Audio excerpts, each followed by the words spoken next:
naging hero siya, nakapaglingkod siya sa bayan. Nito lamang Miyerkules, personal akong nakiramay sa burol ni Bonnie.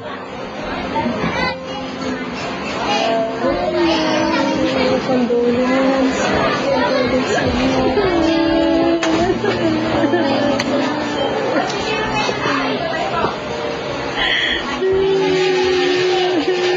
Hindi na ako sa mister mo, no? Nay, alam niyo po kung bakit kami dito? Okay. Kasi kayo po ay nasa wish ko. Naku, talagang bumilib ko po ang aming programa sa ginawa ng mister niyo. At alam namin talagang napakatatag ng mag-ina. Kaya kahit paano gusto namin parangalan. Yan mo siya ng konting pagkilala sa ginawa niya. Ito po, bigay po namin sa inyo.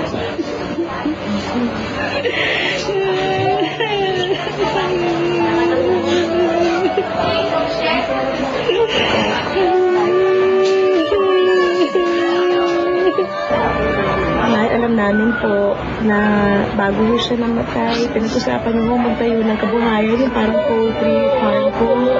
Kaya tanggapin niyo na lang ito bilang panimula po sa inyo. Siguro siya na rin po yung gumawa ng paraan para ito po. Kasi itutuloy ko po talaga. Kasi yun po ay pangarap din namin pareho. Na sana magbunga po.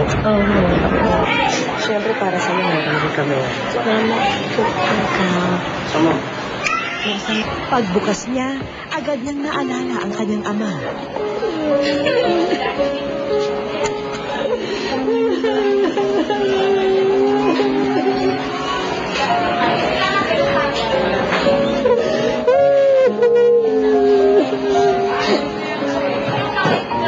Takot nga po sa buhay ko. Hindi daw ako. Sana wala siyang pera. Hindi lang po kami iniwan namin pang kawawa. Iniwan niya kami sa naiayos namin ang buhay namin mag-ina.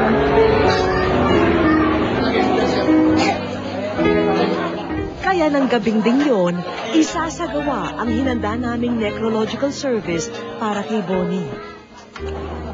Sa pagpapatuloy ng munting pagtitipon, nagpahayag naman ng pagmamahal kay Bonnie ang ilan niyang mga kaibigan. Kung saan ka man naroon, papasalamat ako sa iyo. Very supportive ka sa atin yun.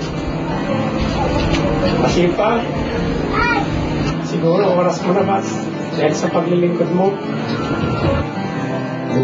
Lumuha rin, maging ang matitikas na kasamahan niya sa Philippine Coast Guard. I hope those who are here right now, especially those who are members of the SOG,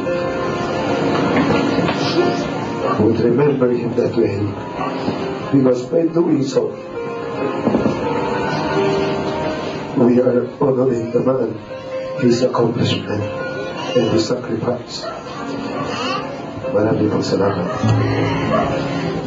Humabol din si Rosal, ang kamag-anak ng isa sa narecover ni Bonnie na bangkay mula sa lumubog na lansya. Ito po na pareho po kami nagdadalamhati.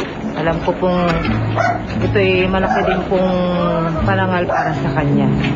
Hindi ko po alam kung paano ko sisimulan ang pagpapasalamat sa mga taong tumulong sa amin.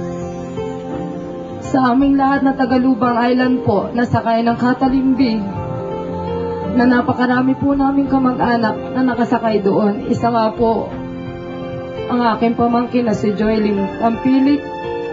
Alam ko po, sa pamilya ni Kuya Arman, sobrang pong sakit sa atin. Pareho po tayo ng nararamdaman. Binibigyan pugay ng wish ko lang si Petty Officer Third Class Arman Bonifacio dahil sa kanyang kabayanihan at pagbibigay buwis ng buhay upang magampanan ang kanyang tungkulin.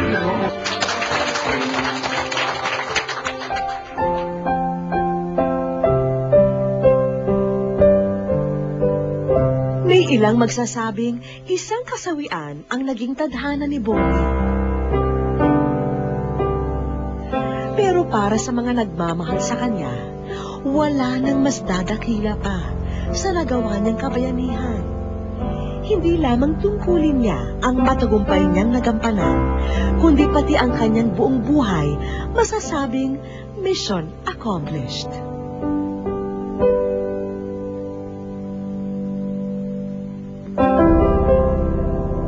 Wish ko lang. Susunod, paano binago ng isang di umunoy itim na duwende ang buhay ng taong ito? Pinayari kami yan!